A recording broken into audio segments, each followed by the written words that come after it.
दोस्तों, स्वागत है आप सभी का रिनीज़ गार्डन में।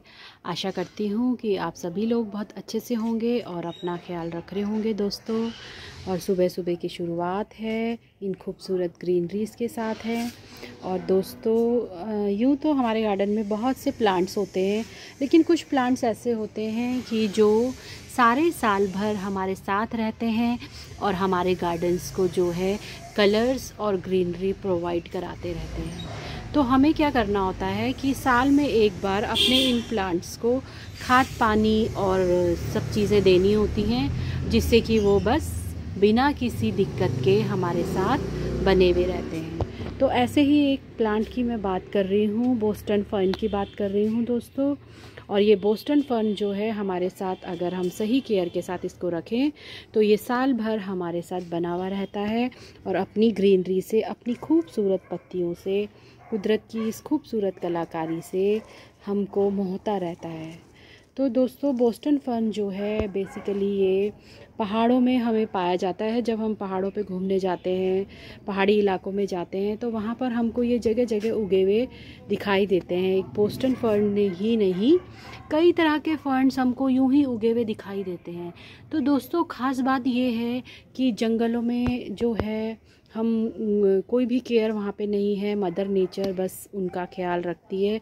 किस तरह ख्याल रखती है? देखिए, जो पेड़ पौधों की सड़ी गली पत्तियाँ होती हैं वो सब वहाँ गिर जाती हैं और वो ही जो है इनका जो है खाना होती हैं। बोस्टन फर्न की बात करें तो कॉमनली जो है लोग इनको कहते हैं कि शैलो पॉट्स में हमें इन्हें लगाना चाहिए।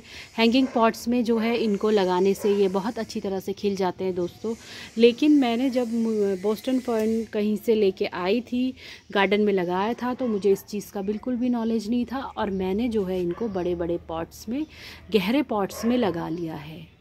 तो गहरे पॉट में लगाने की वजह से ये बिल्कुल भी मेरे ख़राब नहीं हुए। इसका कारण क्या मैं समझती हूँ, इसका कारण ये है कि जब मैंने इसका सॉयल मिक्स तैयार किया था तो मैंने इसके सॉयल मिक्स में बहुत सारी सूखी पत्तियाँ और जो भी सड़ा गला मटेरियल होता है, जैसे जो हम अपने गार्डन से ऐसे सफाई करते हुए ऐसे इस तरह से पत्तियाँ वगैरह निकाल लेते हैं, वो सब मैंने सूखा जो मटेरियल था इसके अंदर बहुत सारा डाल दिया था, जिसकी वजह से मुझे लगता है कि इसको वही एटमॉस्फेयर और वही ज़मीन मिल गई जो इसे जो है नेचर ने प्रोवाइड कराई होगी।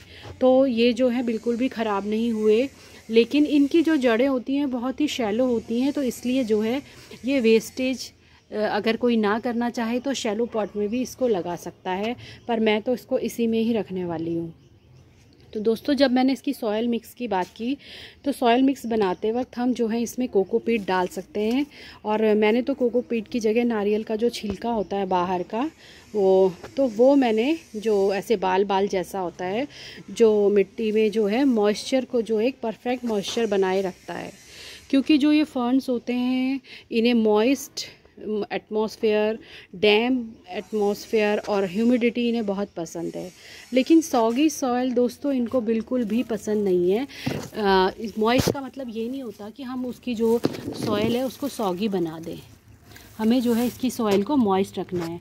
अब इसमें किस तरह से उगते हैं सर्दियों में, देखिए दोस्तों, ये इस तरह से आपको दिख रहे होंगे, ये वाइट वाइट जो कलर के हैं, इस तरह से स्पोर्स के रूप में ये उगते रहते हैं और उसके बाद जो है नई नई पत्तियां इस तरह से इसमें ये ग्रो होती रहती हैं। ये सारा रोल जो इसका रोल होता है वो खुल जाता है और आगे ये पत्तियां बन जाती हैं। और आजकल जो ये बहुत अच्छे से ग्रो कर रहा है, तो मैंने भी जो है इसकी अच्छी कटाई छटाई करके इसकी अच्छी सी ड्रेसिंग कर दी है। और अब मैं इसको थोड़ा सा जो है फर्टिलाइज़र दे दूँगी, लिक्विड होगा तो लिक्विड ही दे दूँगी। तो बस दोस्तों, इसको जो है हमें अभी आजकल जो टेम्परेचर है इसके लिए बहुत अच्छा हो रखा है। यहाँ पे जो है 15 to 25 डिग्री सेल्सियस इसके लिए बहुत अच्छा टेम्परेचर है इसकी ग्रोथ के लिए। तो और अगर बहुत ज़्यादा बर्फ़ पड़ जाती है, बहुत ज़्यादा ठंड हो जाती है, तो फिर हमें इसे एक ऐसे शेडी जगह में, एक ऐसी जगह में रखना चाहिए जहाँ की ये सूखी हवाओं के थपेड़ों से बच सके।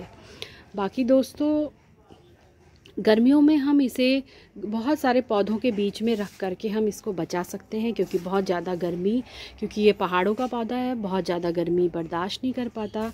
इसके आसपास जो है पानी के भरे हुए बर्तन होने चाहिए, और ये जो है फिर गर्मी में भी बच जाता है। बरसात में हम इसको फैला सकते हैं।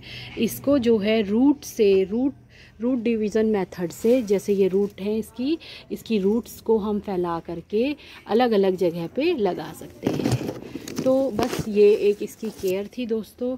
अब मैं आपको बताती हूँ कि इसमें अगर कोई रूट निकल सके तो मैं आपको उसको निकाल के बताती हूँ कि किस तरह से हम इसे रूट डिवीज़न। ये देखिए दोस्तों, ये मैंने इसमें से कुछ हिस्सा निकाल दिया है। ये इस तरह से हम इसकी रूट्स जो होती हैं, ये रूट से हम इसको एक नया प्लांट तैयार कर सकते हैं, और कुछ ही दिनों में जो है ये गमला जो है भर जाएगा, और मैं इसको भी नए गमले में लगा देती हूँ। तो बस इस तरह से हम बहुत आसानी से इसके नए नए पॉट्स भी बना सकते हैं। और ये देखिए कितना ही खूबसूरत लग रहा है। और एक से हम इसे हैंगिंग्स में भी लगा सकते हैं। तो मिट्टी का मॉइस्ट होना ज़रूरी है। पत्तियों की कंपोस्ट वाली मिट्टी डालें हम तो बहुत ही अच्छा रहेगा। कोकोपीट भी डाल सकते हैं ताकि नमी बनी रहे। धूप इसे मॉडरेट चाहिए, बिल्कुल हार्श वाली सनलाइट इसको नहीं चाहिए, लेकिन इसे लाइट चाहिए। तो बस देर किस बात की है, लगाइए अपने गार्डन में बोस्टन फर्न और इन्जॉय कीजिए अपने घर में खूबसूरत ग्रीनरी का। थैंक यू दोस्तों, थैंक यू फॉर वॉचिंग।